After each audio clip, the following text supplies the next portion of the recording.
States of America, and to the republic for which it stands, one nation, under God, indivisible, with liberty and justice for all. I think it sounds better when just one person says it. We'll all take turns. How does that sound? You can keep your bill. We'll defer to our leader. Yeah. 3.0 roll call. Kelly, can I get a roll call vote of present members? Yes. Director Johan. I'm here. Director Schobert. Here. Director Lotiger. Here. Director Sickers here. Director Addy. Here. What's Sorkin. the date of Here. the special session? Director Gentilini. Here. All members are present. Very good. 4.0 agenda additions and deletions. Are there any? That you wanted added. Yes, we have to add minutes from the special meeting we had. Deb is just looking for it. Sorry. We're going to just add that to the consent agenda. Consent agenda C, it will be approved minutes of the special meeting on May 21st, 2020. They were sent to you. Time since I haven't seen them yet. Well, forget it then. I mean, we can do it next meeting. Yeah, that's no problem. So 4.0. Nothing. There are no. Nothing. Just keep going. Okay. 5.0 visitor input. Do we have anybody visitor input, Jeff? Jamie Linseth wanted to speak. Go ahead, Jamie. Hi, good afternoon. Thanks for having me. I appreciate it. I guess I'm got to be the individual to speak on behalf of spring coaches for next spring. When we saw, the band trip and the fact that it was moving from a traditional March into April, as you know, we have a very short season with our student athletes, and we obviously support band. We support the other teams, what have you, but I guess the question came up, is there any way to keep this in March, where traditionally it would be more spring practice as opposed to, those kids are getting into game time and missing that week, because we want our kids to obviously be involved in band and we want them to be on that band trip. Just wondering if there's a way to make that work for those athletes and band members to do both. Okay, I guess that's the main reason I just wanted to visit today and just see if that's set in stone, or if that's something that that could be considered again. Jamie, so it was moved from what traditionally the time the band goes to Florida? What week? Traditionally, I believe the last time it was either the third or fourth week of March. It's always towards the end of March. So, to say Basically, after the winter sports season, but before the spring sports season begins in earnest. Correct. Okay, so it goes from the third week of March, basically at the end of the winter sports, and then it was moved to what time in April? I believe it was the Monday after Easter, so like the 5th of April. The proposal is for the 5th through 11th of April. And is there spring sports that are starting then at that point, or any contests or anything, or? The week before that is when we would actually start games for baseball. Softball would be a week earlier. That last week of March they get going. So, and I know we've got speech in there. I mean, we want to make sure those speech kids, aren't being affected either. But like I say, once we get into games, I know it's a crunch. Normally about 6-7 weeks where you go like heck with weather. We've got band concerts. We've got church on Wednesdays. We want to be respectful of all those things, of course. And like I say, just hoping there's a way to make that work for everybody. Who made? I mean, I guess this recommendation to move it. Where'd the recommendation come from to move it? I mean, it wasn't really moved, was it? It was just moved by.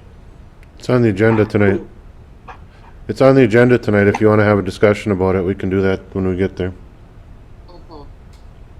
I think that's where it was on the agenda, so that's why it was coming forward. Yes. Thank you. Oh, okay. Thanks, Jamie. So, Thank you. Appreciate it, you guys. Thanks, Jamie. thanks, Jamie. Yeah, because it looks like here they approved the out-of-state band trip. It doesn't give you dates, though. It just says approve it. There's information in the packet, Bill.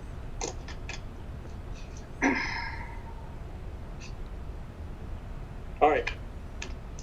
Sorry about that. If I didn't get enough information or I didn't look into the board packet good enough. Okay. 6.0. busted. Huh? You're Busted? busted. Well, considering my circumstance last week, it probably would give me a break. Approve the agenda 6.0. Can I get a motion to approve the agenda? Auditor will make the motion to approve the agenda. Motion by Director Lotiger, Support. support by Sather. Either. Any discussion? Can I get a roll call vote, please, to approve the agenda? Director Schoberg.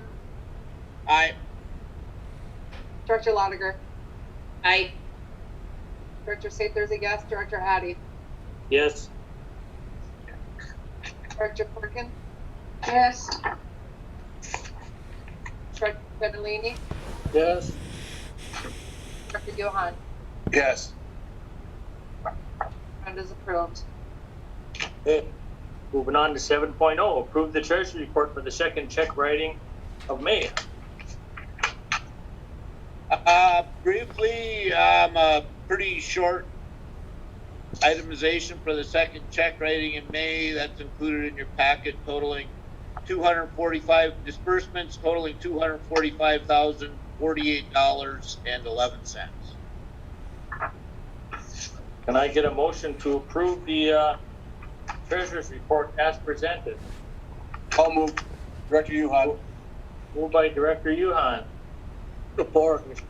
support by Director Gentilini. Can I get a roll call vote, please? Yes. Director Lotiger. Yes. Myself, Director Sather's a yes. Director Addy. Yes. Director Sorkin. Yes. Director Gentilini. Yes. Director Johan. Yes. And Director Schoberg. Yes. Treasurer's report is approved. Moving along to the consent agenda. 8.0, approve the minutes for the regular meeting Monday, May 11, 2020. B, approve the minutes of the study session May 18 of 2020. Can I get a motion to approve the consent agenda?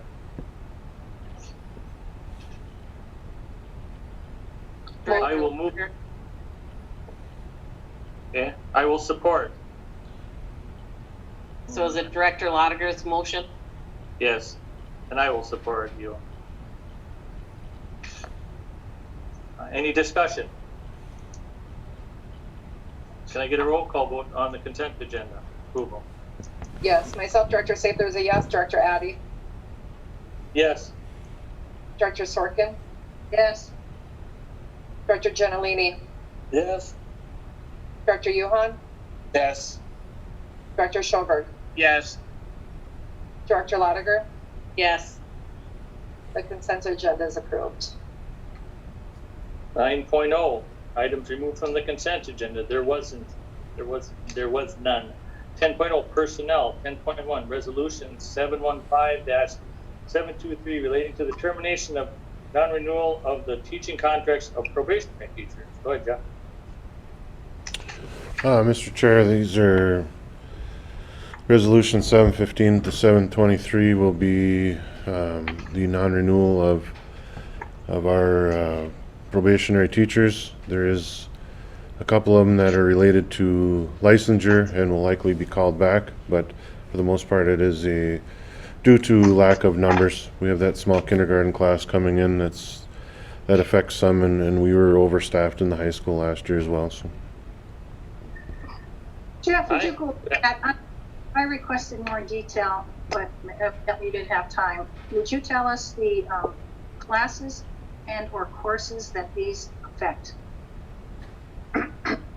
And are we reducing any of the courses that these people teach? I know there's plenty of elementary due to class size, but. Elementary is all class size. And which one? Yeah. We've gone through this in 2 study sessions already, but Well, then I can try again. would have redirected me to that list, and I asked you, and because I have some questions about. Angie, do you have the list in front of you?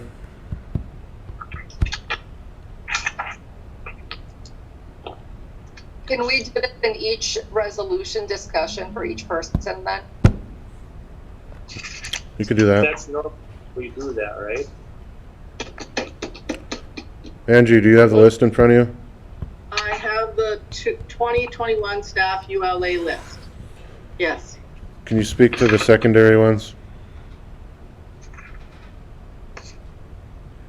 Yep, I have the secondary ones. Can you speak to the secondary ones as to were courses reduced or not? So Susan Ellison is 0.3, so she was 0.9 this year. So it is a reduction. We split American government class because of the numbers. So that was the reduction for there. So wait now. So she is you reduced her by 0.3, and she was a 0.8, or what? Are you reducing her? I think she was a 0.9. We're reducing her 0.3 to be a 0.6. Next year, we currently have 3 classes for her to teach. I look at my, Government. if one was government, I'd have to look at my schedule real quick. And that was all due to class size, or class registration? Right, registration. I just have a question. How does registration on these classes, how are they affected by, did we not add some courses or classes and take some others away? As far as, from my recollection of the discussion, and I don't know that we as a board discussed that and approved those changes. And then, so that might have an effect on some of these reductions. Particularly for Susan Ellison, like this past year, we had 2 sections of criminal justice because we had enough numbers. And this year's registration, there was enough 1 criminal justice. This current past school year, we had keyboarding, and that did not go for next year. So that was a reduction also for the keyboarding in 1 section of criminal justice. And then the American government, we had split it. So that's the 0.3 that was reduced. So we are not offering keyboard anymore, or there was not enough registration? Not enough to register to offer that class. Okay, so these are all non-registration numbers for this one, okay? Yes. Okay.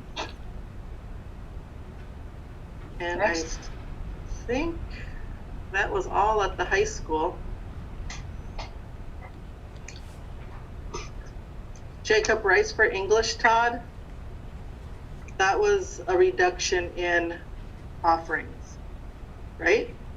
A reduction in offerings at speech in the 8th grade. That was a shared position between us and Virginia last year, and they don't have room for him either. He was 0.5 in each. He also had some time in the Nell Sheen, which was added last year because of the extra staffing. So we're reducing speed. Chris we're Moore not. in special ed is a license issue. Josh Gibson with science is a license issue. The 3 elementaries are, 2 of them are because of class size reduction, and the other one is I'm leaving a space in the event, depending on what happens with the administration and the Franklin. You're going to may need that, and we're at the deadline, so we have to. Are there any others that we might need to consider as ULA?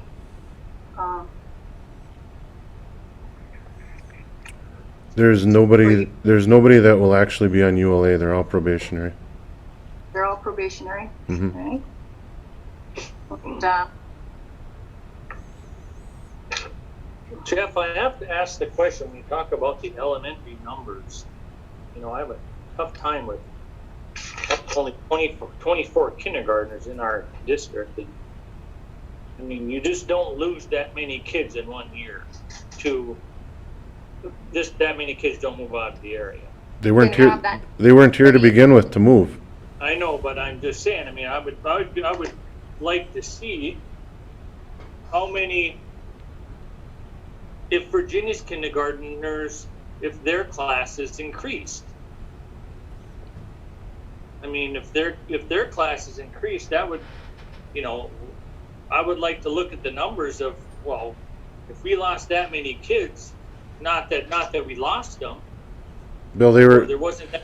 they were never lost because they weren't here to begin with. Okay, but how many of those kids? Okay, let's just look at okay, we're going to be a consolidated district July 1st. Okay, and we know that.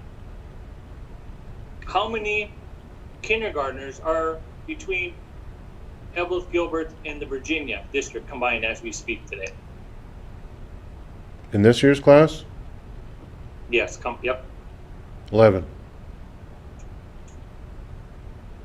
Between both districts, between Virginia and Eveleth, Gilbert. So fall of 2020, there's how many kindergartners going to be 11 enrolled? sections, you're saying, Jeff? Huh? 11 sections there are? No, there's 11 kids that live in our district that went over there this year. Okay, thank you. Okay. All right, I so think, Bill, and correct me if I'm wrong, but I think what Bill is getting at is how many kindergartners do we have this year between us and Virginia, and how many are we looking at having next year? right when you start And telling, are we losing more kids to Virginia? No.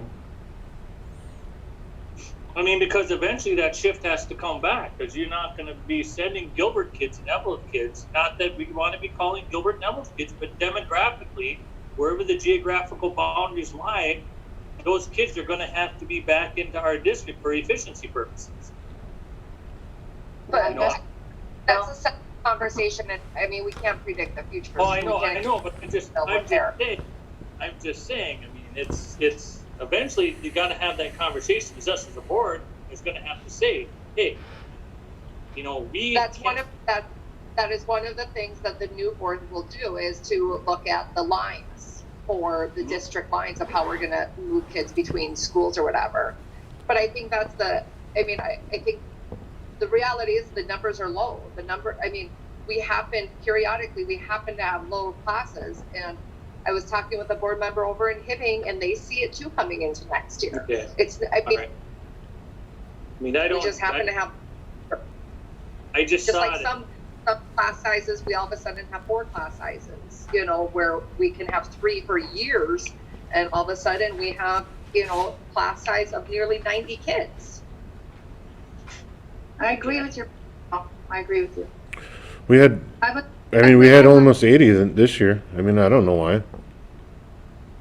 We got 4 sections of kindergarten this year.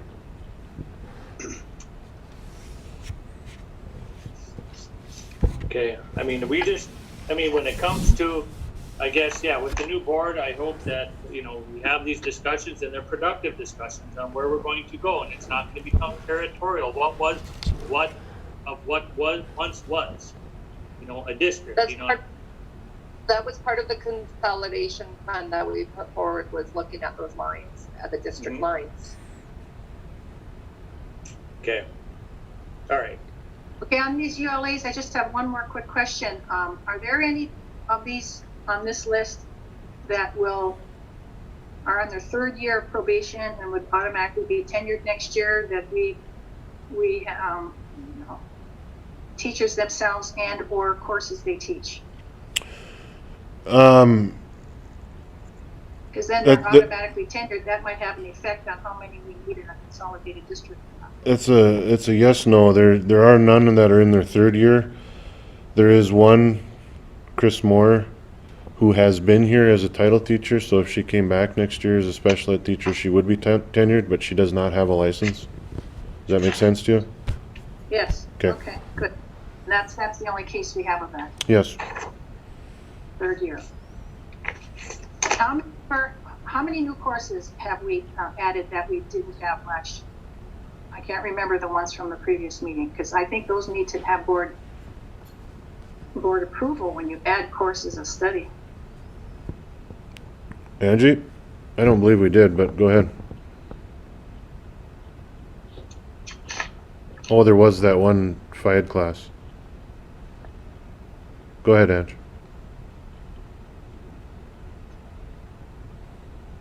Andrew, you still awake? I'm here. I was having trouble getting my mute button, but I don't have that off the top of my head, the new classes that we're offering. It was just that fitness course was the only new one, wasn't it? There was a fitness course and there was, we've taught it in the past, but Iron Range History was a new one. And we're doing CEP for US History also, current enrollment classes for the 11th graders to get college credit.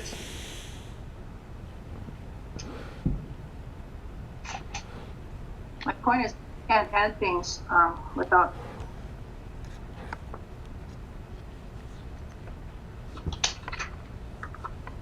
I think it's great. Any classes we can add to benefit our students, I think is wonderful.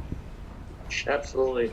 And, I didn't get to finish my conversation over this, over these class sizes, but if we're, if Virginia's seeing an increase in class sizes at the elementary level, then we're laying people up, they're going to be hiring because they see an increase. I mean, I really think they need to, if that's the case, and I don't know, I don't follow their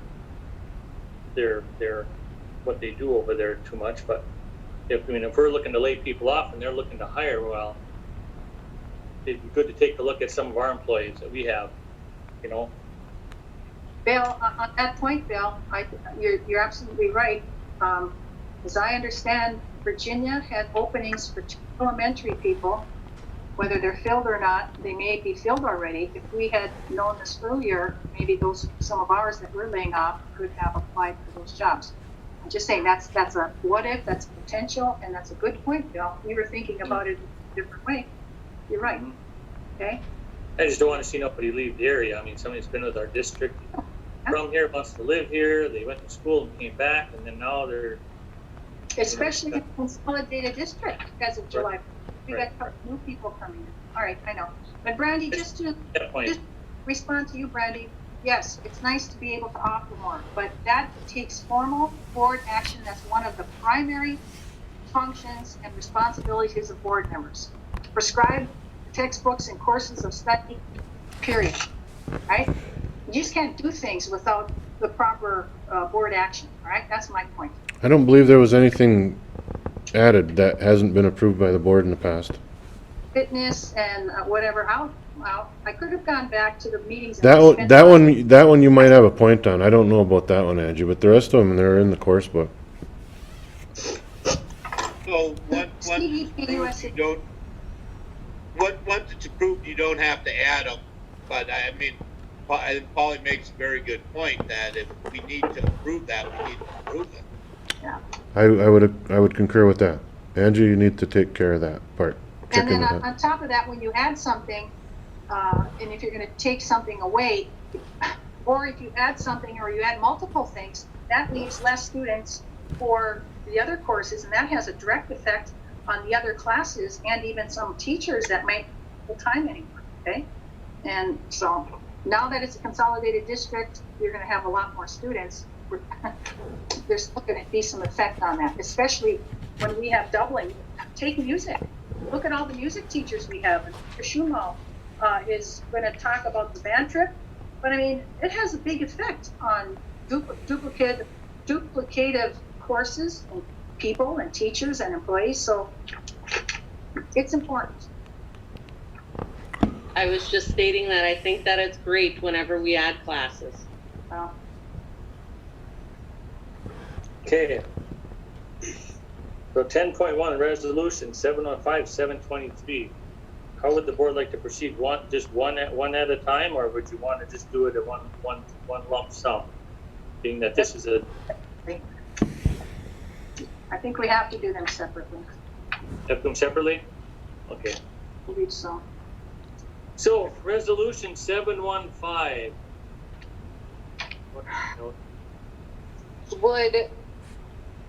would, I'm just wondering, do you guys need me to, would you like me to read it per person, or am I able to just read it and then we can choose each person for the resolution? Yep. Would everyone be okay with this? Yep. So we'll read the resolution number, Yep. read the first part at once. Diagram? Yes. And then And we'll just mention the name after the number. Okay, so Resolution number 17, resolution relating to the termination and non-renewal of the teaching contract of Amanda Murphin, a probationary teacher. Whereas Amanda Murphin is a probationary teacher in Independent School District 2154, be it resolved by the School Board of Independent School District 2154 that pursuant to Minnesota Statutes 122A.40, the teaching contract of Amanda Murphin, a probationary teacher in Independent School District 2154, hereby terminated at the close of the current 2019 to 2020 school year. Be it further resolved that written notice be sent to said teacher regarding termination and non-renewal of his or her teaching contract as provided by law, and that said notice shall be in substantially the following form. So can I get a motion to approve resolution 715? So moved. Moved by Director Schoberg. Can I get a support? Support. By Director Sather. Can I get a roll? Any discussion? I was just gonna ask, that's a science position, and I know in the past we have had conversations about that being difficult to fill. Is this position one of those that you're looking at bringing back, Jeff? Jeff had to step away for a minute. Elvis has left the room.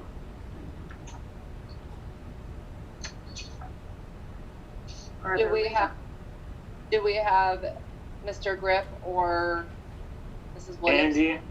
speak to that? I'll speak to that. We do not have a full-time science position with reductions available, so no. Do we know what the reduction is? So is this position, is it a reduction? There will be a slight reduction in science, yes. Okay. Any more discussion?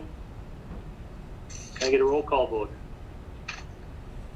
Director Addy, Yes. Director Sorkin, Yes. Director Gentilini, Yes. Director Yuhan, Yes. Director Schoberg, Yes. Director Lotiger, Yes. and myself, Director Sather, is a yes. And resolution 715 is approved. Okay, resolutions, and we'll move on to resolution 716. The termination of Kristen Moore. Kristen Moore. Can I get a motion to approve that? I'll move. Moved by Director Stick. Support by Director Gentilini. Director Yuhan. What's that? Director Yuhan. Oh, okay. Any discussion? I just have one question to Jeff's earlier point. It does in the resolution say she's probationary, and I heard it's a licensure issue. Is she still probationary even though there is a licensure issue? Sure, good question. She's been a title teacher in this district, which is a little under half-time for a lot of years. She is tenured for that. This past year, we put her into a half-time special ed spot in the Franklin, and because she already has tenure here, after this year, she would have tenure as a special ed teacher as well, but she does not have that Tier 4 license. Does that make sense? Yep, thank you. Okay. Okay. Any more discussion? Can I get a roll call vote? Director Sorkin, Yes. Director Gentilini, Yes. Director Yuhan, Yes. Director Schoberg, Yes. Director Lock, Yes. myself, Director Sather's a yes, Director Addy, Yes. and Resolution 716 is approved. Resolution 717, the termination of program, or termination of Susan Ellison. Can I get a motion to approve that? I will make the motion, Director Lotiger. Director Lotiger? Second. Support. And Director Gentilini? Any discussion? We had heard earlier, I thought that she's gonna be reduced from a 0.9 to a 0.6. So do we indicate that, or for this purpose, do we just pass the resolution saying you're terminated? This resolution, I don't have it in front of me, but somebody can correct me if I'm wrong, just reduces her by 0.3. Is that wrong, I will Deb? pull it right now. That's not what's on. That's not what's on there? No. So she's reduced by a 0.3? Yeah. I don't see 0.3. I don't see nothing either. That'll have- Angie, help me out here. It should just be 0.3. That's what our sheet says. Okay. There must have been, it must have got lost in translation, but this should be a reduction in 0.3. Good catch, Matt. So could we have a motion made by Director Lotiger with support by Director Gentilini? Could they amend that motion with the modification of the 0.3? I will amend the motion, yes. So we will have a friendly amendment, or no, we will amend the motion to state that she's gonna reduce from to 0.3. It's a 0.3 FTE reduction. She is currently a 0.9. She'll go down to a 0.6. Okay, This is one that will, and just so you understand, this is one that will likely recall. It's a license issue for those 0.3. okay. Director So let- Gentilini, I want to make sure he's in support of that amended motion. Tom? Yes? What was the Do question? you support my amendment? I'll support it. Okay, Thank you, Tom. all right. So with the amended motion, can I get a roll call vote, please? Director Gentilini, Yes? Director Yuhan, Yes. Director Schoberg, Yes. Director Lotiger, Yes. myself, Director Sather's a yes, Director Addy, Yes. Director Sorkin, Yes. and Resolution 717 is approved. Resolution 718, the notice of termination and non-renewal of LaDonna Mooster. Can I get a motion, please? I'll make Also a move. What's that, John? You wanna? motion. Second. Okay, moved by Director Yuhan, support by Director Schoberg. Any discussion? Mr. Chair, this is a case where Ms. Mooster is a title teacher for us over in Gilbert, and she has been kind enough to fill in for the music time that we have over there. She does not have a music license. She does have an elementary ed license. So it's a year-to-year thing for that. She does continue to be with us for title. So you're saying that she probably a good chance she'll get called back as well. Yes. Okay, all right. Can I get any more discussion on that? Can I get a roll call vote, please? Director Yuhan, Yes? Director Schoberg, Yes. Director Lotiger, Yes. myself, Director Sather's a yes, Director Addy, Yes. Director Sorkin, Yes. Director Gentilini, Yes? and Resolution 718 is approved. Yeah. Moving along to Resolution 719, notice of termination and non-renewal of Josh Gibson. Can I get a motion to approve that, please? I will move. Support Moved Director by- Lotiger. Sather, support by Director Lotiger. Any discussion? This one is, again, a license issue.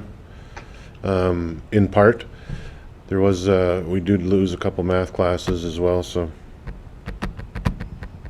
But he was doing some Okay. science. He doesn't have a science license, he has a math license. Okay. Alrighty. Can I get a roll call vote, please? Okay. Director Schoenberg, Yes. Johan, Yes. Director Gentilini, Yes. Director Sorkin, Yes. Director Addy, Yes. myself, Director Sather's a yes, Director Lotiger, Yes. and Resolution 719 is approved. Resolution 720, notice of termination and non-renewal of Kelly Wilkinson. I get a motion to approve that. I'll move. So move. Moved by I'll second. Director Yuan, support by Director Schoberg. Any discussion? These next I just three, have a- go ahead. Just a question about these ones that are licensure issues and, calling back. Are we, or it's prudent or not prudent to, post and advertise for licensed people in these areas? And, or to call them back, we might be looking for other jobs when we, and we might not be able to call them back?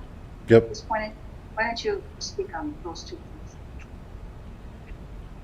What do you want me to speak on? Well, what are the ramifications of the licensure issue and or looking for licensed people in these areas? And or what about if you think we're going to call them back and they've gone somewhere else? That might be a problem. Well, certainly we're gonna make an attempt to find a licensed person. That's the right thing to do. If we can't, we will, hopefully those folks on July 1st will still be available. If not, you have to understand that those folks also would prefer to be teaching in their licensure area as well. They don't necessarily want to be teaching out of their license area, so.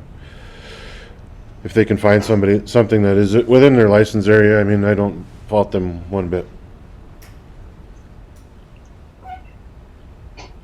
Okay, Okay. so, no, wait now.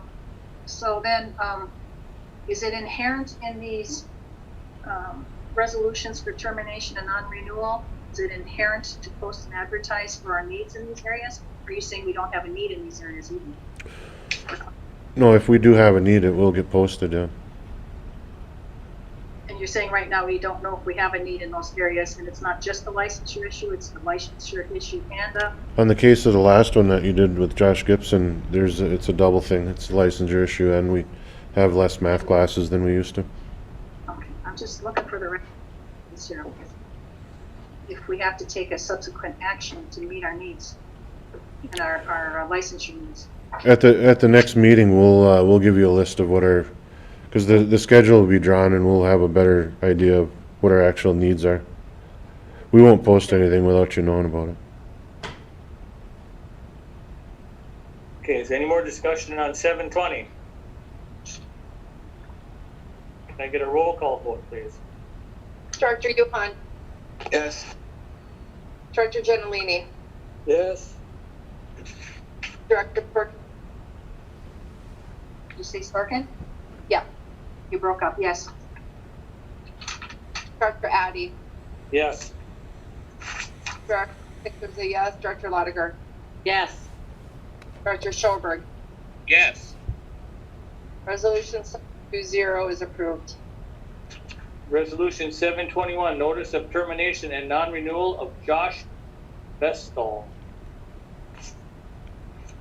Can I get a motion to approve that? I'll move. Moved by Director Sather, Support by Director Lotiger. Any discussion? I get a roll call vote. Then no discussion, none being had. I get a roll call vote, please. Director Gentilini, Yes. Director Sorkin, Yes. Director Addy, Yes. Director Sather's a yes, Director Lotiger, Yes. Director Gilbert, Yes. and Director Yuhan. Yes. Resolution 721 is approved.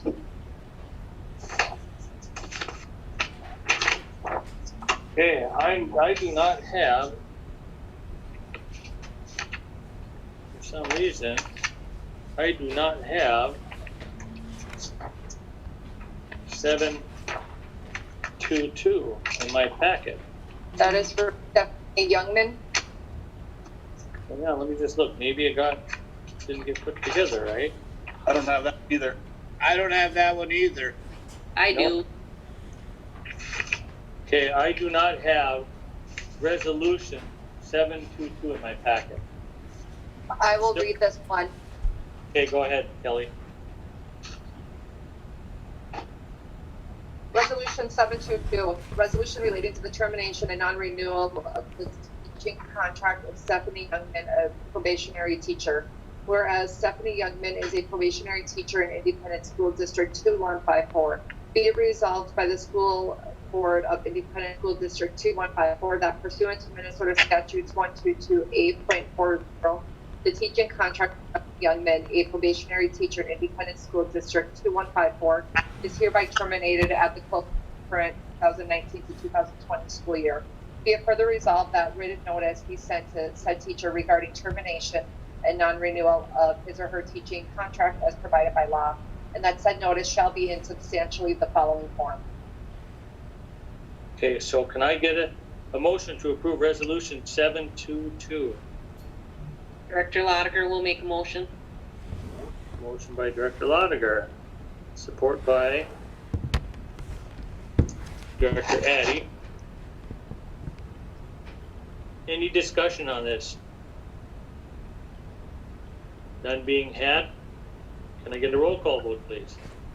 Director Sorkin, Yes. Director Addy, Yes. Director Sather's a yes, Director Lotiger, Yes. Director Schobert, Yes. Director Yuhan, Yes. Director Gentilini. Yes. Resolution 722 is approved. Resolution 723, notice of termination and non-renewal of Jacob Rice. Can I get a motion to approve that? I'll move. Director Yuhan. Movement by Director Yuhan. Support by Director Addy. Any discussion? None being had, can I get a roll call vote, please? Director Addy, Yes. Director Sather's a yes, Director Lotiger, Yes. Director Schobert, Yes. Director Yuhan, Yes. Director Gentilini, Yes. Director Sorkin. Yes. Resolution 723 is approved. And all items on 10.0 have been fulfilled. Moving along to 11.1, approve renewal of Minnesota State High School League membership. Mr. Chair? Mr. Chair, I have to apologize. I got word late from our activities director that the high school league is recommending that the board does not act on this until after July 1st.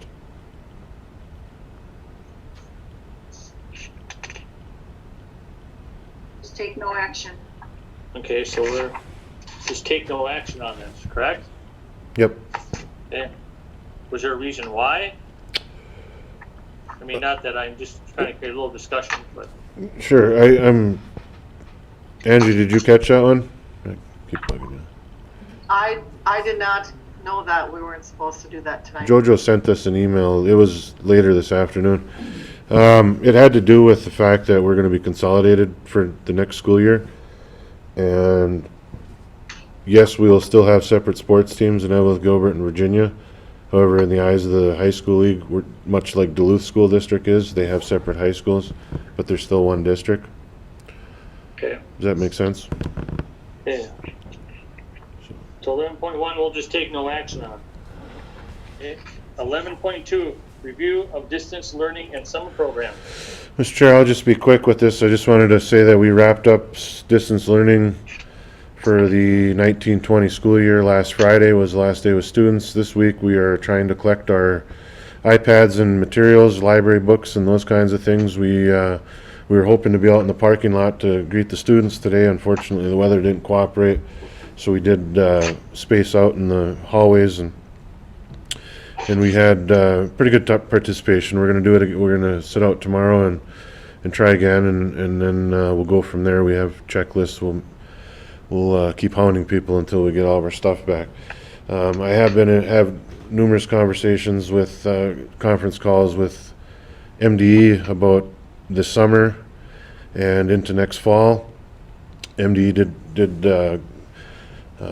pass down some guidelines for summer, any type of summer learning, and they did say that we are able to do more of a hybrid model this summer where we can have, they're recommending no more than 6 kids at a time in a room, but they would recommend like not every day doing that. We could bring different kids in on different days, could do some distance learning. They are strongly recommending that we continue distance learning and not bringing kids in this summer.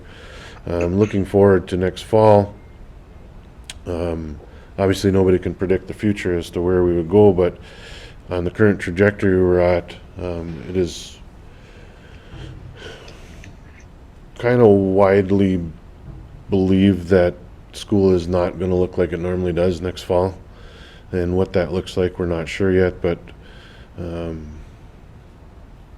maybe this health thing goes away and it's just a bad nightmare. But if it doesn't, there's going to be some kind of blended distance learning, and we're not sure how that looks yet, and we're going to be planning on the fly and kind of going with the flow for a little bit, and it's unsettling to all of us type A educators, but it is what it is, I guess, and we'll just keep the board informed as to what we know. And right now we are not going to be running our normal summer programs that we would as of right now.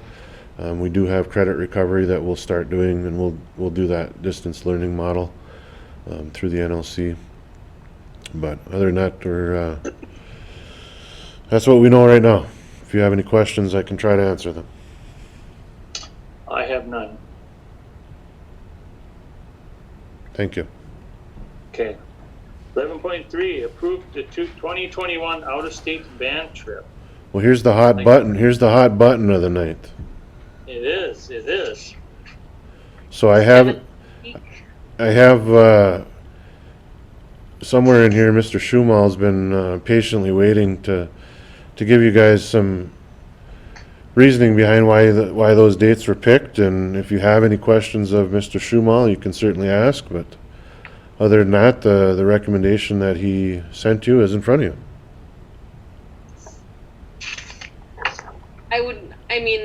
It would be great if you just spoke about the change in the date. Hi, Kevin. I like your picture that you have up your screen saver. Yeah, I don't know which is less scary, my profile picture or the live one. They're both great. So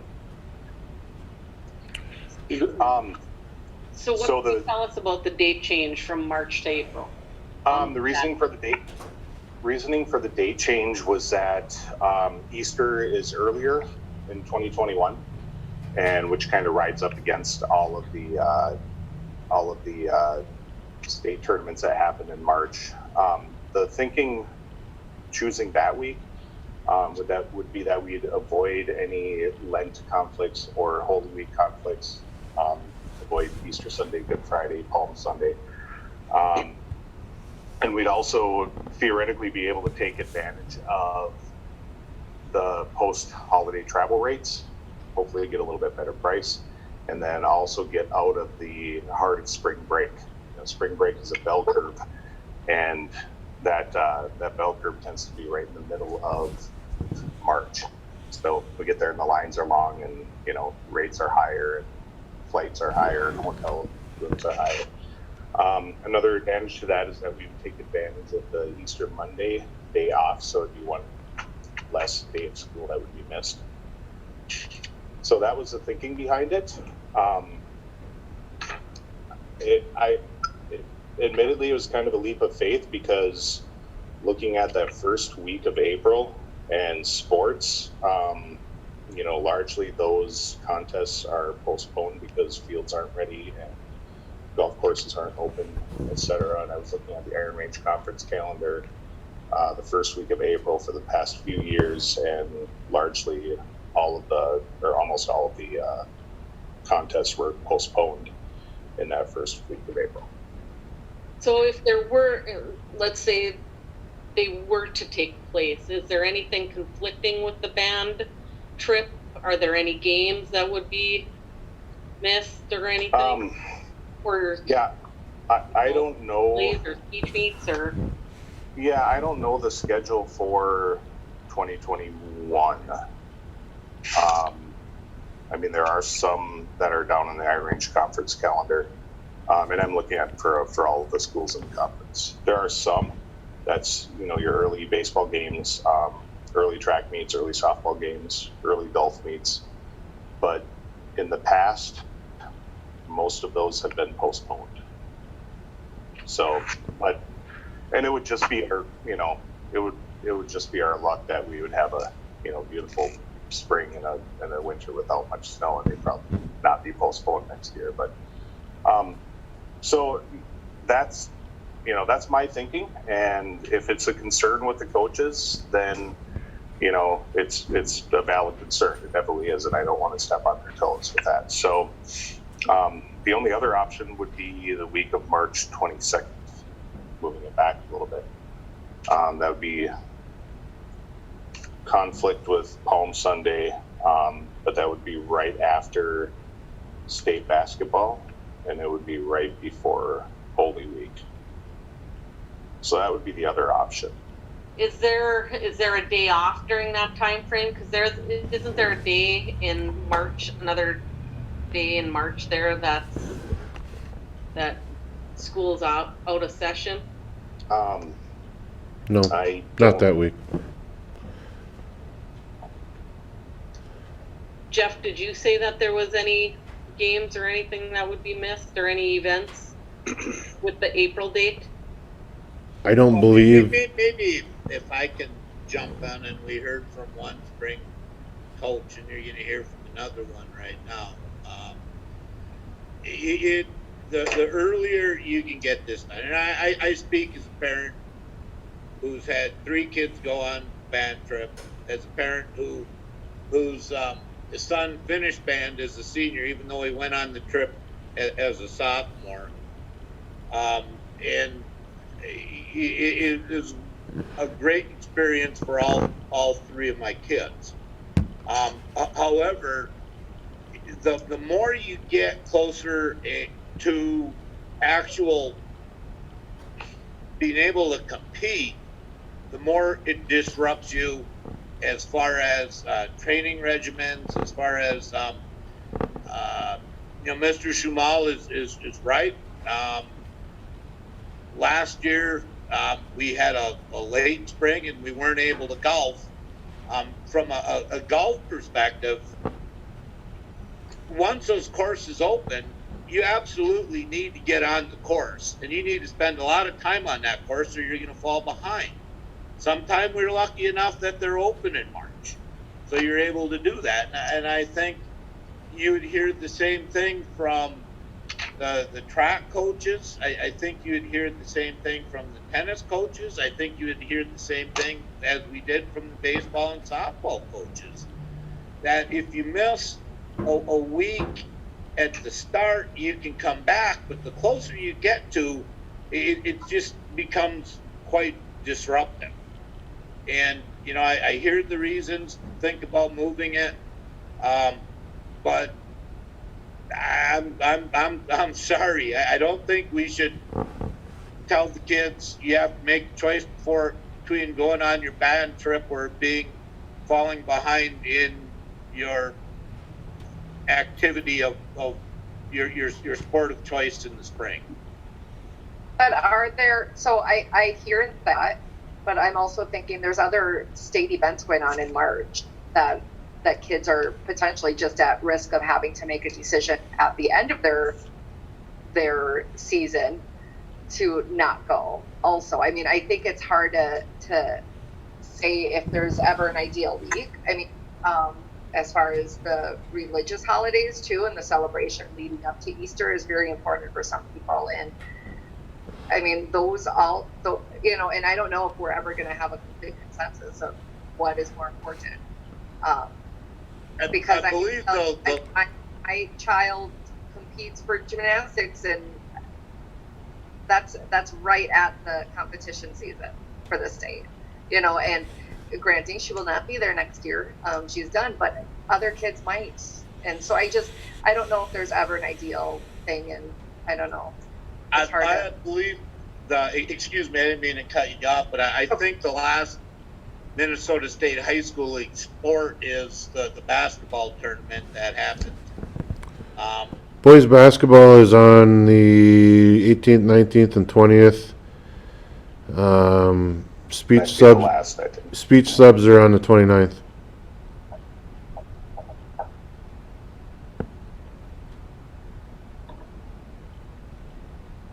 Did you happen to get a price? I know you said price might be better in April than it was in March. Did you get a comparative price for that week in March? I did not, no.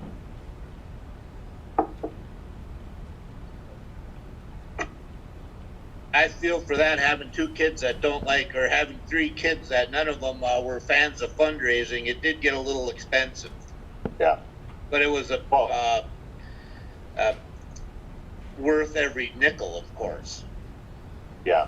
And Matt, I get you, and I appreciate your comments there, and it's totally fair too. And like I said, it would be taking the leap of faith, and it would probably be just our luck that we'd end up getting, 70 degrees in March, and you guys would be out on the golf course sooner than you expected to. So typically, you don't have to go far to golf on April 1st.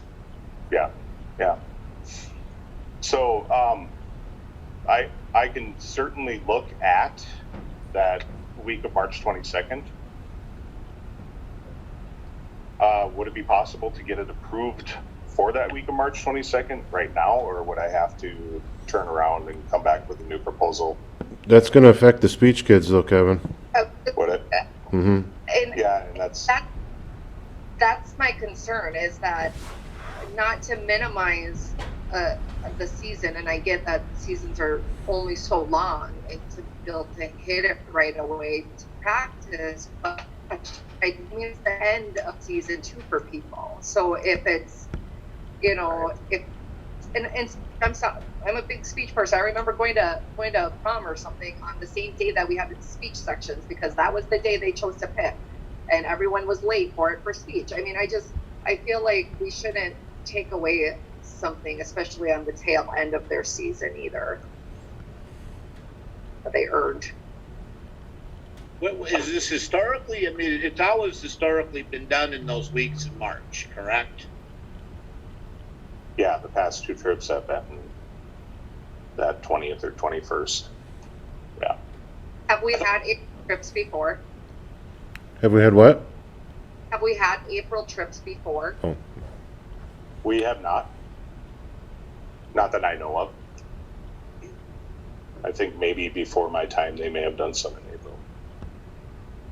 Kevin, the timing have anything to do with like the site pool, or I know they organize those parades and those events down there, sometimes by size of school and or grades or something? No, it doesn't. Size of school doesn't have any effect On the timing or the schedule? On the performances or anything. No, it doesn't. You can go at any time. Right. Is summer an option or not? Well, and then we get into our parade season, which makes it difficult to prepare for parades and travel at the same time. I do know other schools do that, they'll travel maybe the first week of summer right after school's out, but then we have our parades coming up soon after that as well. So Kevin, have you arranged already with the different Disney parks what day you're going to be there? Have you had those discussions with them? no, I have not. Everything that we have right now is tentative with the travel company, and then as soon as things get approved and as soon as we get a deposit to them, then they'll start booking. So then they'll start booking an itinerary. Our times that we're at which parks are kind of flexible because we get what are called park hopper passes, which are kind of multi-day. You're like a 3-day pass for Disney. So really in our itinerary, we can use any 3 days. They don't need to be consecutive. So then they'll start figuring that out, and largely it depends on when we can get our marching performances at Universal and at Disney. So nothing is booked right now as far as that goes until we actually get approved and get a deposit to them. Any safeguards with the deposit? This trip doesn't happen with the COVID stuff. I mean, it's any concern this trip won't happen? Well, I guess anything could happen, right? Yeah, and that's something that I haven't discussed with them as far as if there's cancellation, if we'd be on the hook for that. And that's something that I'll definitely look into. Talk with my tour rep about that. I know that they've been in kind of panic mode the last couple of months with all their trips being canceled and rescheduled. So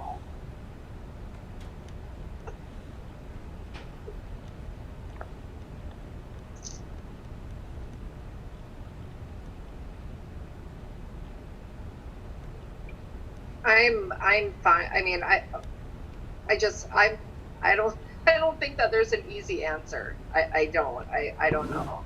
I mean, unless someone, I don't know.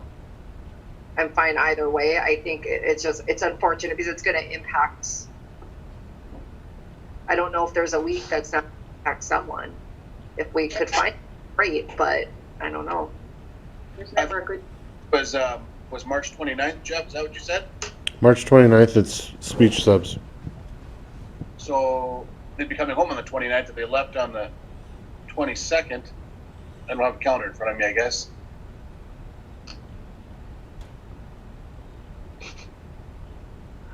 I don't know. What are your thoughts, Kevin? I mean, if we thinking after all this discussion, what are your thoughts? If we moved to, let me see, I'm looking at the right. March 22nd is a Monday, and March 29th is the following Monday. And the 29th is speech. This is a speech subsection, correct? Correct? What's that? I'm sorry. You'd come home on the 28th if you left on the 22nd.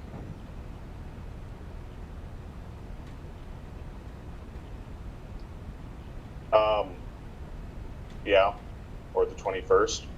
March, you're leaving on a weekend, so that affects rates. If we went any earlier than that, then we'd be running into state basketball. Am I missing something here? The March 22nd of next year is on a Monday. The Correct. trip, you leave on a Monday and come back on a Sunday. So that would mean you'd return on the 28th, Sunday, and speech sections are on the 29th, Yeah. correct? Yes. So could it work? That's not fair to those kids. I mean, I'll advocate for them. I mean, because that's the majority. All of those kids are in band. That is your band. Yeah, we have a lot of speech kids in band. And how can you practice and fine tune and compete better then? So it's fair to the spring athletes. Pull them out as their season is getting going, as they're fighting for positions on teams, as they're trying to get into game shape, pull them out for a week. Go in the Well, first week after school is up. Yeah, and Matt, I didn't say that that was fair either. So it's, No, I asked the question of Jeff. He said it wasn't fair to the speech people. It's Well, not. I think the reality is it's not for anyone. I think the difference is that I have a different view of a beginning of a season versus and that would be like you guys, you know, baseball or golf makes it to the ending tournaments and going to state, and then to say nope, you don't need to go either. Like we have something else. I mean, I feel like there's a difference in working towards something throughout the season and accomplishing that and being able to do that versus the very beginning of the season. I mean, if they know that they're not going to be able to be there that week, then start conditioning a week sooner. Let's start. I mean, you get what you put in. I mean, we know that. And there's not an ideal answer for anyone, and someone's going to go without. And I think it's what is the lesser of the two that we can choose. Nothing against speech, but I believe if you're on a trip to Florida and you're into speech, you want to get together as a speech team, that you can find a quiet room for a couple hours to do that while you're in Florida. You can't go golfing, or you can't play baseball while you're in Florida. And I agree with that. I was thinking the same thing. That's a big load to put on those speech students though, and those band trips. I'm sure it's real rigorous to say practice your speech at the same time. You know, there's not a perfect time for anything. And I do know there's a lot of downtime for fun. That's a big part of what the band trip is. And I mean,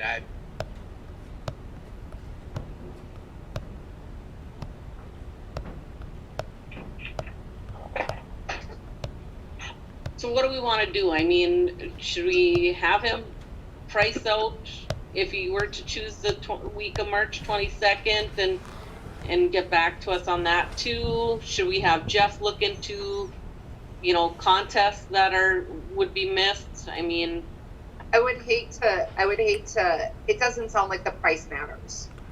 yeah. I mean, that hasn't come up in the conversation, I think. Yeah. So I would have Kevin do any additional work that's not gonna base our decision, I don't think. From what someone can disagree, but I'm not hearing a concern about price wise. I don't. So what do we want to do? I don't believe those schedules are made yet either, Brandy. That you're looking for. Kevin, why don't you just get us a price on, or not a price, but Well, just like get Kelly said though, Bill, she's right. I don't think the price matters. It's just a matter of availability. You know, So I will make it the kids clear. affected. So I will go on record and say that I would recommend it happening in April. I know that that's gonna make others unhappy, but I feel like you can start practicing a week sooner than you can start conditioning. Versus Kelly, people that what about people that travel for Easter that maybe use that Monday to come home when they spend time with their families on Easter? It might be crimping, you're kind of shortchanging the Easter holiday. If you you're leaving that Monday after. There's people that travel for the holiday still. I will make a motion that we approve the band trip starting on March 22nd to return on March 28th, consistent with what was presented in our package. And if for some reason that works, we'd certainly be willing to reconsider that motion. So I would support that. Can we get confirmation of when Palm Sunday is and Good Friday? If someone happens to, I guess I can look, but does someone already have those dates written down for next year? yeah, well, Easter Sunday is April 4th. So Palm Sunday would be March 28th.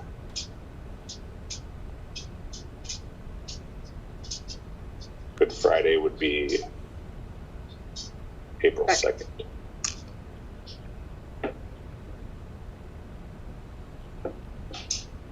The only other thing that I would be thinking about is the consistency of previous trips, previous years.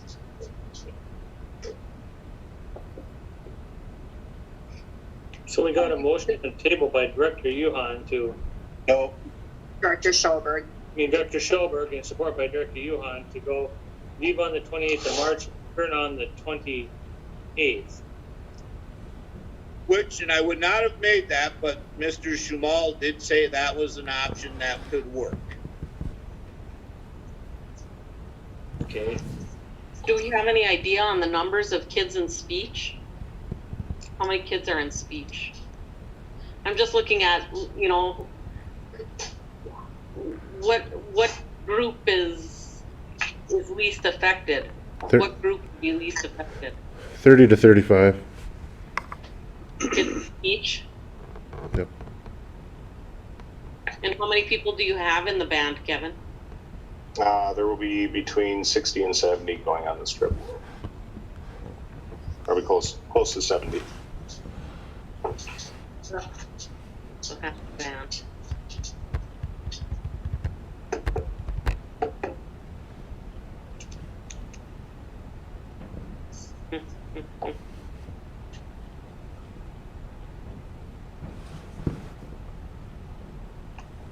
And why not So, consider after school is over?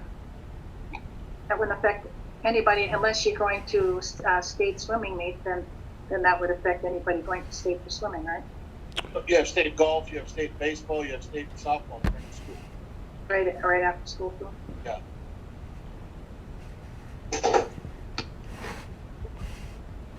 So we got a motion on the table from Director Schulberg and support by Director Yuhan. Anybody have any more discussion on that? Looks as though more speech kids would be impacted. If that's the case, 30 to 35 of 60 to 70. Yeah, that's kind of what I'm hearing too. So we have a motion on the table for that. Can we get a roll call vote? But they wouldn't miss, so they would still have the opportunity to compete. Baseball kids, the golf kids, softball kids wouldn't have that opportunity to compete while they're in the week of April 5th through the 11th.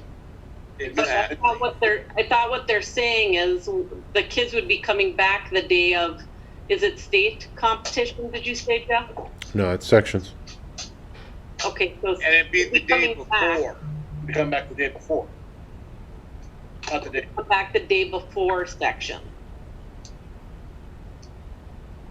Is that what they're saying? Correct?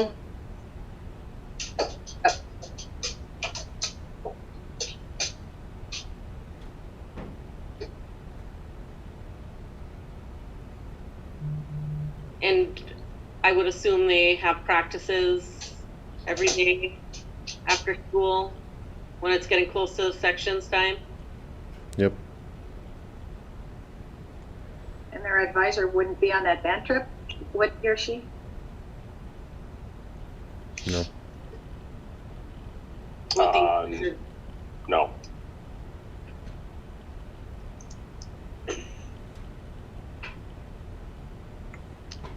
Always Zoom. They can always Zoom a meeting or a speech practice if they had to, if they wanted to. There's technology. Can I ask one question though? What's the concern with starting conditioning and practicing before for some of the sports? There's So high school. I get, but I'm not saying it rudely in any. Is it just practice? What was that? Would there actually be meets, or would it just be practice for those spring sports? Both. Would it be practice and Yes, there's baseball games, there's track meets. There may or may not be golf meets, depending on the season. There'd be softball games, tennis matches. all during that week? Yes. When does the season start and when does it go to roughly the average? I mean, some of them might be a little different, but. I think softball, for instance, started practice right before, maybe a week before the COVID thing happened. So that would have been Like what, March. in March? Mm. They started practice. So they're into the season, other than maybe golf, if they can't get out on the green, but the rest are into the start of the season. So it's practice and games. Yeah, I know track, they have, their first meets are typically indoor meets at some of the colleges. Tennis, they have indoor tennis meets. If the And I- band, Doesn't let us, Right. doesn't let you start any earlier. I mean, they have their arm care week for baseball before you get to the regular practices. You can't jump it up a week earlier. The high school league doesn't allow for that kind of stuff. during the week that the band would be gone, there would be 5 out of 7 actual weekdays, school days, not including the weekend. So in each sport, how many games per week are usually played? Is it 1 or 2? Would certain, It depends.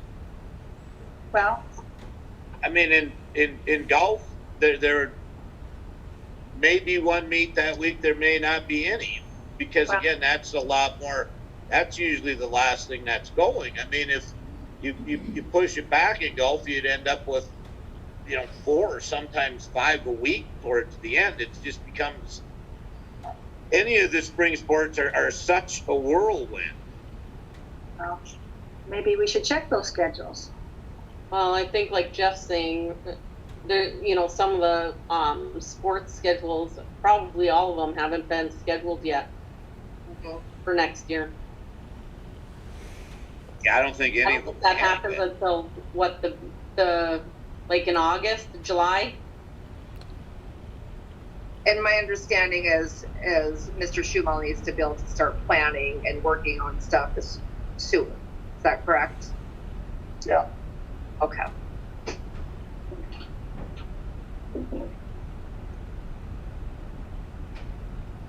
I was just trying to find out here. Mr. Chair, I called for the question. Okay. All right, so let's go ahead. One person can't call for the question. You have to have a person to call, you have a second, then you vote on it. You just can't say, I call the question and everything stops, okay? I think we should vote too. It's time to vote, but one person can't call the question. So we I got a stand motion on the corrected. table. We got a motion on the table by Director Schoberg to have the band trip the 22nd through the 28th, return on the 29th. We have support by Director Yuhan. Can I get a roll call vote, please, on that? Yes. And I have no idea where I left off. I do a rotation, but we've had too long of a pause. So Director Yuhan, Yeah. Director Schoberg, Yes. Director Lotiger, No, myself, Director Sather is a yes. And I will explain very quickly just because I did, that is different from what I had stated, but through this ongoing conversation that we've had, and I appreciate the answers and questions that people have asked, is that I feel An we are, explanation, Kelly, I'm sorry, but it's really not appropriate. okay, I feel that I would like time to give an explanation though, whether anyone wants it, I feel that I need to, because I want to be clear when these are all being videotaped and people are watching and understanding where I stand. You So, talked to I'm saying, about- if I can please continue, it will be MSBA.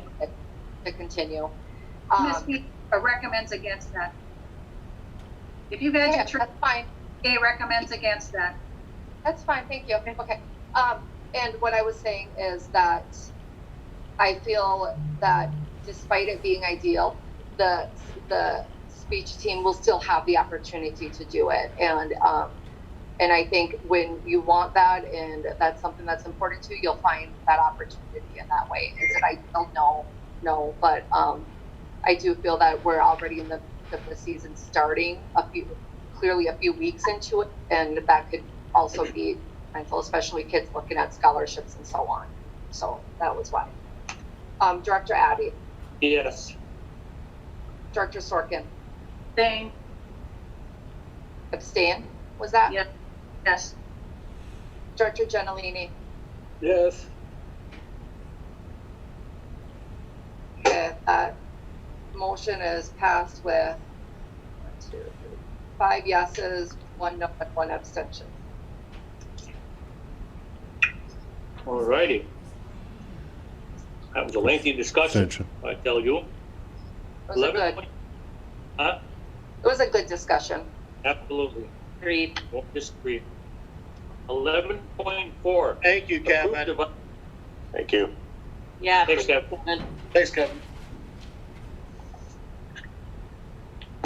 11.4, approved device refresh plan for Rock Ridge schools. Mr. Chair, this is something I brought up at the last meeting. We have the opportunity now with the federal COVID relief funding that's coming through. We're looking at doing our current lease for Apple is up now.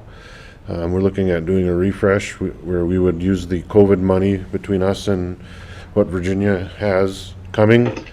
And obviously by the time this happened, we would be Rock Ridge as far as the school district goes. And we would sell back the current units that we have that would pay for year 2. So we would only, as a district, be paying for that 3rd year. So it is a good deal that I would recommend that we jump on now. I do have Bill Bryson that has been waiting patiently, I think. If he's still there, you still there, Bill? If you have any questions at all, he'd be more than happy to answer.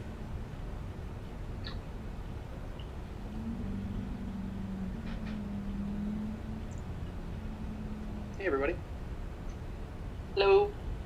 Yeah, if you have any questions for me, I'd be happy to answer them. But basically what the plan is we're going to be outfitting all of the students K through 12 with new iPads. And the way this differs from what we've done in the past, Eveleth has been doing 1st grade through 12th grade. That was Gilbert. Don't forget Gilbert, man. Eveleth Gilbert's been doing 1st through 12th grade, and Virginia's been doing 2nd through 12th grade. And so this will be the first time that we're actually outfitting all kids K through 12, which is kind of a big step. It really helps even the playing field for our teachers. Every kid's going to be on the same device. So when they start working together collaboratively to lesson plan, they are doing so on the same device platform, which makes it really easy for that kind of staff collaboration and lesson planning. Also part of this is a refresh of all staff laptops as well. So that'll kind of get everybody on the same page there as well, with brand new devices that will work seamlessly with the student iPads. And that'll be a complete refresh. So every teacher is going to be on the same page there, which should help staff collaboration across the different schools that we have coming together. And so the nice thing is the lease that we've been doing for the smaller grade numbers hasn't included staff laptops. This is the first time we've been doing both student iPads and staff laptops. And the price point comes out pretty favorably this time, especially when we look, like Jeff said, looking at that COVID relief money, taking off the 1st year payment, and then the asset recovery, selling off the current student iPads is going to pay for more than the 2nd year's payment. So actually we're getting like $1 million worth of technology for less than $250,000. It's a pretty good system to set up all of our kids in the same playing field as we start the next school year. All right. So, anybody have any more questions or anybody have any questions for Mr. Bryson? Can I get a motion to approve 11.4? I will make the motion. Motion by Director Lodiger. Support by Director Sather. Any more discussion? None being had. Can I get a roll call vote, please? Director Gilbert, Yes. Director Lodiger, Yes. Director Taylor, yes, Director Addy, Yes. Director Sorkin, Yes. Director Gentilini, Yes. and Director Johan. Yes. That is approved 7-0. All right. Thanks, Bill. Yeah, thanks everybody. Have a nice night. Thanks, Yep. Bill. 12.0 old business. There is none. 13.0 administrative report and information. I've said my piece about distance learning. If Todd or Angie have anything that they'd like to share with the board, they certainly can. But other than that, we'll two things. Okay. I would just like to thank all of the seniors and their families that came to the filming of our graduation last Thursday and Friday. We had a really good turnout, and I just want to thank them for their patience and for their understanding through this trying time. It has been difficult for everyone involved. And the second thing I'd like to say is that today with the iPad collection and textbooks, we had over 100 families show up. So that was great. And we're still going to be open from 8 to 3 for the rest of the families to come and drop things off at the high school in front of door 4. All right. And I'll echo those same sentiments. We had a great turnout today, and we have lots of people collecting. Our professionals are collecting the items here in Gilbert, and it's good. It should be a nice warm day tomorrow with no rain. All right. I do have one thing to add. I'm going to have to schedule another study session to talk about the Franklin admin probably next Monday, if that's okay with everyone. That's it. And it'd be great if we could talk about the activities director at that time also. Sure.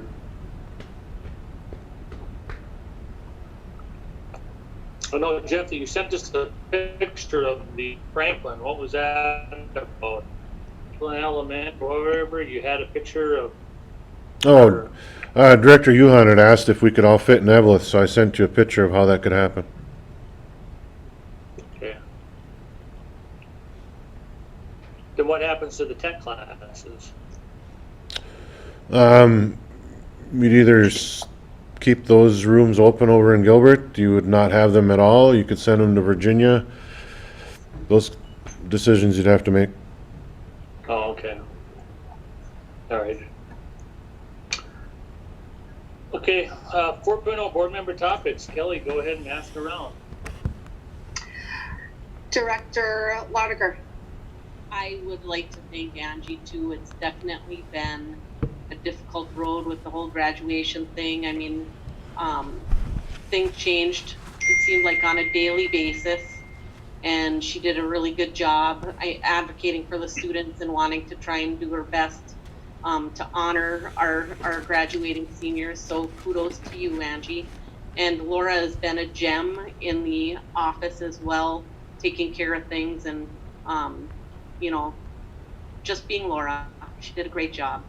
And again, like Angie said, I thought the virtual ceremony stuff was great. It went over well, and I've heard a lot of positive feedback about that. So it was an emotional day. I cried as soon as he put his cap on, but thank you to everybody that participated there. And just as Did you a get side that? note, Did you get that in the notes, Deb? and just as a side note, the banners are up, the class banners are up. There's a banner in front of the high school, there's one out in West Eveleth, one out in Vale Township, and then the group of parents that got together to kind of come up with creative ideas got the banners for the streets, and they're starting to go up. Eveleth has theirs up today.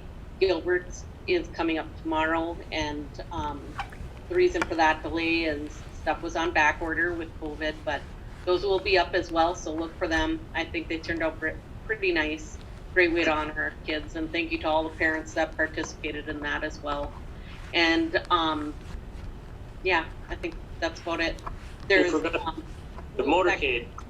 That group also is surprising, because normally we would have had an all-night grad party, but with COVID that can't happen, so we have to think outside the box for that as well.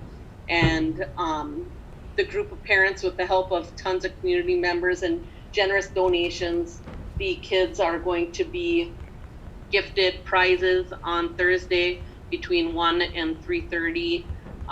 They were asked to come to the school to collect their prize. Please wear a mask, that kind of a thing. So that should be kind of exciting as well. But motorcade, yes, is on Friday. Is it in both? It's in both towns, right? It's in one day's Eveleth, or? Yep.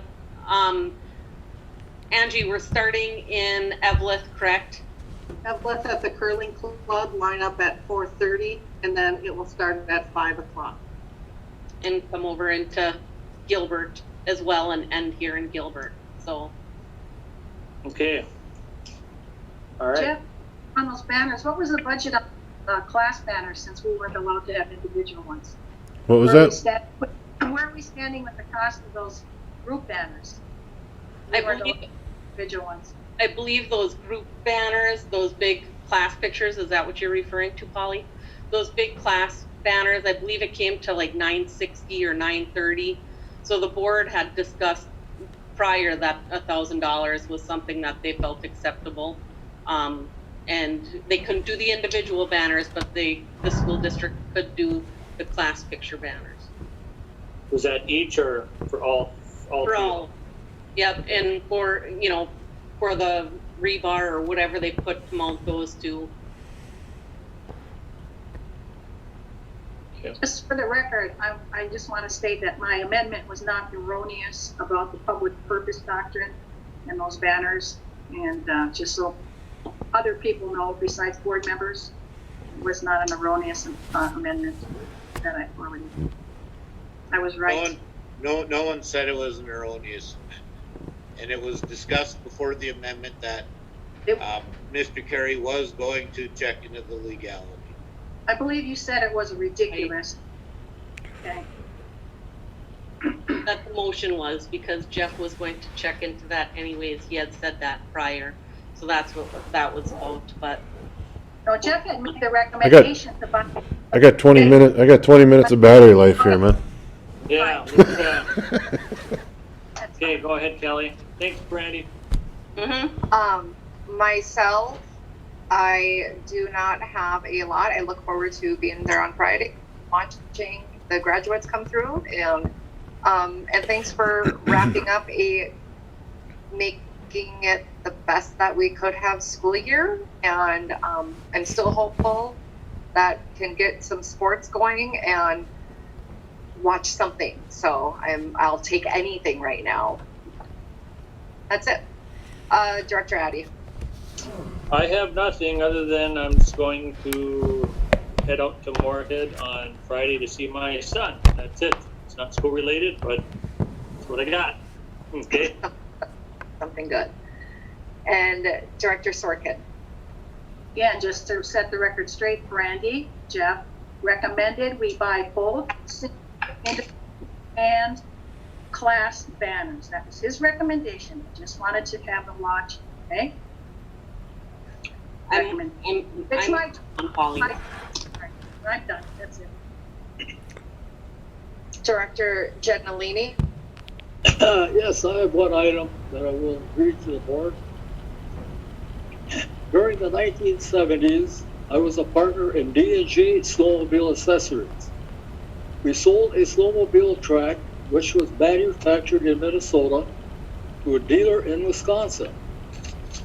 The dealer sold the track to a private party that resulted in a lawsuit which required us to appear in court in the state of Wisconsin. We had to hire legal counsel to defend ourselves. And at that time, our attorney advised me to never discuss the suit with anybody than himself. On May 5th, 2020, the summons of the Eveleth Gilbert suit was delivered to my home, May 02, Board of Directors for Independent School District 2154, Eveleth Gilbert, which read, Dear Mr. Gentilini, and to please seek independent legal counsel. This document did not have an official seal on it or instructions to forward it to the other board members. I assumed all board members would receive a copy with their names on it. I tried 3 times to contact the ERAT's attorney, find out when the other board members would receive a copy, but never received a reply.